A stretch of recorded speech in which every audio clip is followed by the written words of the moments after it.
Majestoso, eletrizante, com um destaque de 2 craques no final. E o Verdão perdeu uma grande oportunidade de reassumir a liderança, viu? Neymar, jogada de craque. E depois uma jogada infantil decidiu o jogo. Fala, pessoal! Começando aqui mais um bate-bola pai e filho. E vamos começar falando do Santos. O Santos jogou muito bem, porém caiu novamente num problema antigo, que cada vez que eu falo com vocês fica até redundante. Porque o problema maior do Santos é a falta de um atacante. O Neymar consegue criar jogadas ali, só que não tem aquela pessoa que decida. Então isso é muito complicado. Você não tem quem decidir. Resumindo, jogou bem, poderia ter vencido, só que não venceu. Por quê? Precisamos fazer gol. O técnico, mais uma vez vou ter que criticar, vou ter que criticar mais uma vez. Por quê? Demora demais para fazer as mudanças. E quando faz, parece que ainda vai fazendo meio fracionado.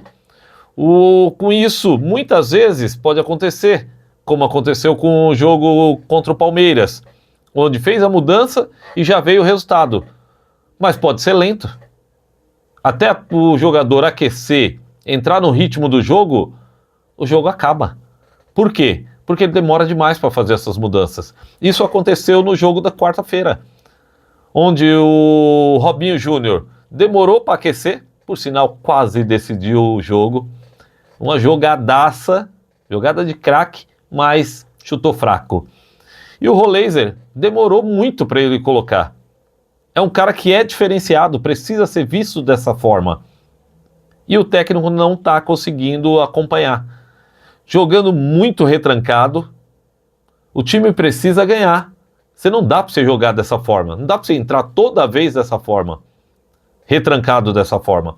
Então, se está realmente com intenção de não cair, precisa tomar providência. Vamos lá. E o Neymar?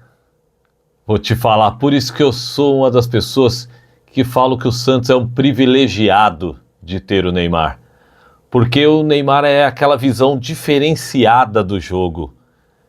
Como é que ele consegue ter a visão de que o Santos recuperou a bola, ele se lançou para o campo adversário para sair do impedimento e se lançou para receber.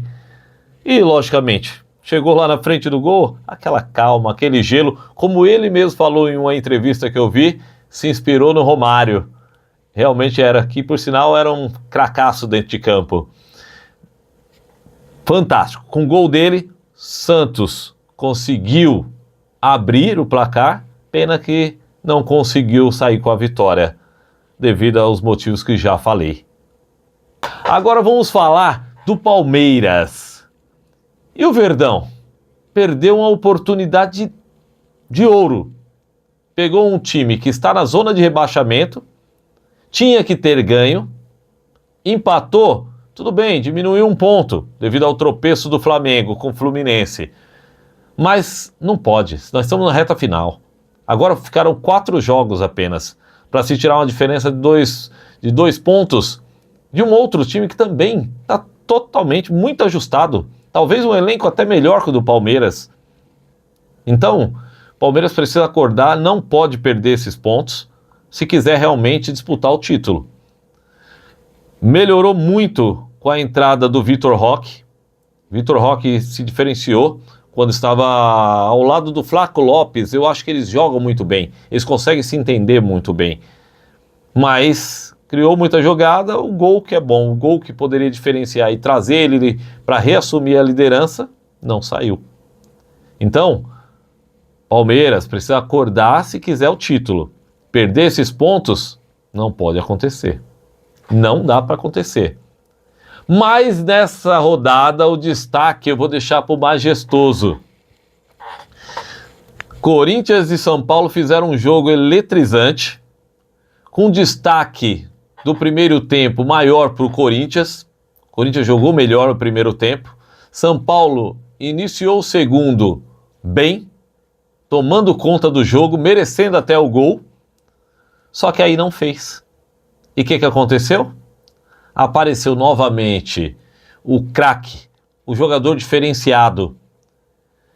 O Corinthians fez as mudanças que precisavam, colocou o Memphis, que por sinal não sei o que faz fora do time titular do Corinthians, paga-se uma fortuna pro cara e não usa, ou demora para se usar.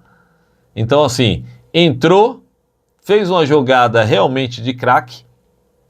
Que rolinho, hein? Que caneta linda. E bateu muito bem. Resumindo, virou o craque do jogo.